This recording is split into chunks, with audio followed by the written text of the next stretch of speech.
घड्याळ या लेसनवरचा हा प्रश्न आहे 2019ला विचारलेला स्कॉलरशिपच्या 8वीच्या परीक्षेत. 8:20 घड्याळाचा मिनिट काटा व तास काटा किती अंश मापाचा कोन होतो. या दोन काटांमध्ये किती अंशाचा कोन होतो ते पाहायचं आहे. त्याच्यासाठी एक आपल्याकडे फॉर्म्युला आहे. तो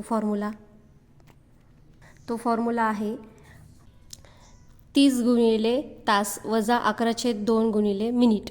म्हणजेच अशा प्रकारचे ज्यावेळेस प्रश्न येतात मिनिट काटा व तास काटा या दोघांमधला कोन ज्यावेळेस काढायचा त्यावेळेस हे सूत्र वापरायचं. हे सूत्रामध्ये ह्या किमती टाकून आपण आता हा प्रश्न सोडूया.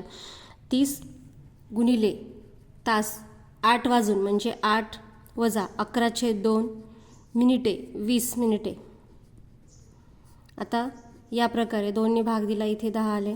या दोघांचा गुणाकार 240 वजा 11 गुणिले 10 110. या दोघांची वजाबाकी करून आता आपलं उत्तर येईल. वजाबाकी केली असता उत्तर येतं आहे